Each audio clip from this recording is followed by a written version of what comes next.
तो नंबर 14 पे चलते हैं। कह रहा है कि एक वृत्त की दो जीवाएं ए बी तथा ए सी बराबर हैं, तो सिद्ध करें कि वृत्त का केंद्र बी ए सी के समद्विभाजक पर स्थित हो। चलिए, तो सबसे पहले फिगर इसका बना लेते हैं। आपके बुक में तो फिगर दिया भी है। चलिए, ये वृत्त हो गया और इसकी दो जीवाएं जो है ना ए बी और ए सी बराबर हैं। एक्चुअल में आपको फिगर बुक से ही देख लेना अच्छा रहेगा। चलिए, यहाँ पे हम फिगर बना दे रहे हैं, ठीक है। ये दो जीवाएं की तरह ये दोनों बराबर हैं, ठीक है, तभी ना एंगल बनेगा बी ए सी। समझ रहे ना बात को।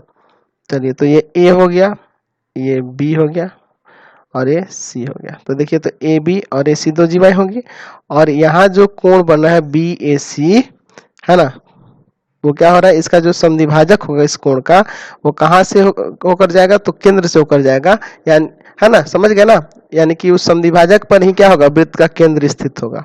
चलिए, तो सबसे पहले इसको बना लेते हैं, फिगर को कंप्लीट कर लेते हैं। चलिए, ये एक हो गया। अब देखिए, इसका समद्विभाजक एक ऐसे दिखा देते हैं, ठीक है। चलिए, इसका समद्विभाजक है, यानी कि ये इसको दो बराबर भागों में बांटा है, ये आपके पास दिया है।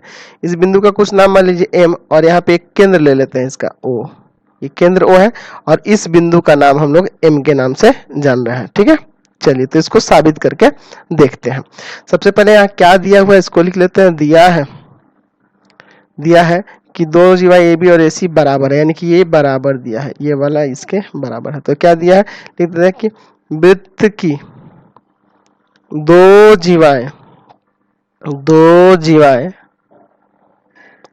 ए बी और ए सी बराबर है, ठीक है, बराबर है। और यहाँ पे कह सकते हैं कि ये जो है ना ओ ए ना लिख के ए एम लिखिए ना, ए एम एंगल बी ए सी का समद्विभाजक है, ठीक है। आपको क्या सिद्ध करना है, तो सिद्ध करना है, ठीक है। क्या सिद्ध करना है कि वृत्त का केंद्र एंगल बी ए सी के समद्विभाजक पर स्थित है, ठीक है।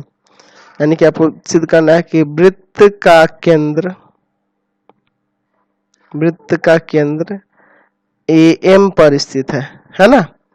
बी ए सी का समद्विभाजक एम ना है, एम पर स्थित है, ठीक है, समझ रहे ना।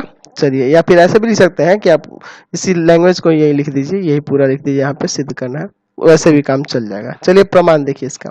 सबसे आप लीजिए त्रिभुज ए बी एम तथा दूसरा त्रिभुज लीजिए ए सी एम में। इन दोनों त्रिभुजों में देखिए, इस त्रिभुज में और इस त्रिभुज में, ठीक है।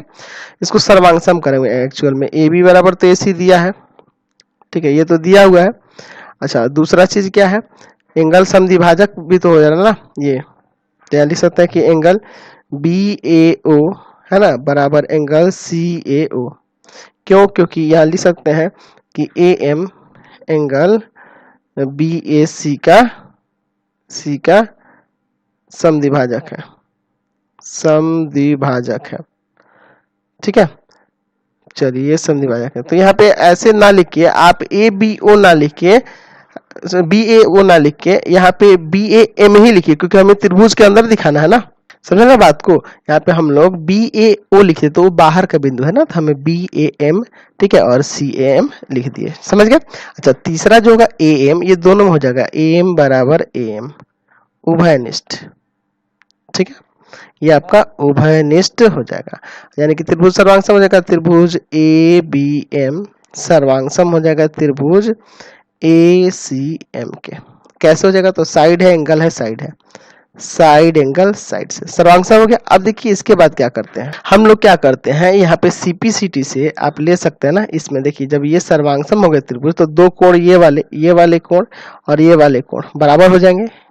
अच्छा, तो यहाँ लिख सकते हैं एंगल ए एम बी बराबर एंगल कौन सा हो जाएगा, ए एम सी,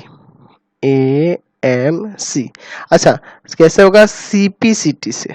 अच्छा, ये दोनों बराबर होंगे, सोचिए, तो रैखिक युग्म से देखते हैं, ये दोनों का योग 180 होता है, यानी दोनों 90-90 हो जाएंगे ना। तो एंगल ए एम बी बराबर एंगल ए एम सी बराबर 90, है ना, दोनों 90-90 हो जाएंगे। क्यों? क्योंकि ये आपस में बराबर है और ये एक सरल रेखा है, तो इस पे जो दोनों युग्म होंगे बराबर वाला तो 90-90 हो जाएंगे। अच्छा देखिए, उसी तरह से अगर इसको एक रेखा देखेंगे तो ये 90 तो इधर वाला 90, ये 90 तो इधर वाला 90, इसलिए आप लिख सकते हैं कि एंगल BMO बराबर एंगल CMO बराबर 90।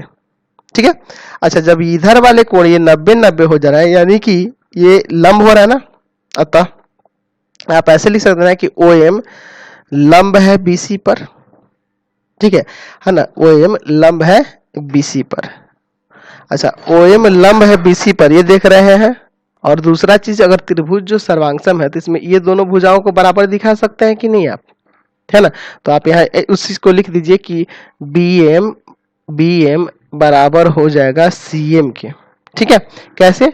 वो CPCT से, क्योंकि दोनों तो सर्वांगसम है ना। तो देखिए, ये लंब जो है इसको समद्विभाजित कर दे रहा है, इसलिए आप कह सकते हैं, है ना, अतः यह कह सकते हैं आप क्या कि ये जो है ना, वृत्त के केंद्र से होकर जा रहा है। अतः O वृत्त का केंद्र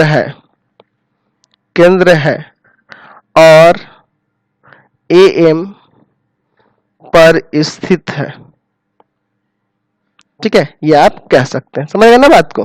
क्योंकि आप प्रमेय में पढ़े हैं ना, अगर लंब हो, है ना, लंब हो तो इसका मतलब केंद्र से ही होकर जाएगा, या ये समद्विभाजित भी करे तो भी वो केंद्र से ही होकर जाता है। चलिए क्वेश्चन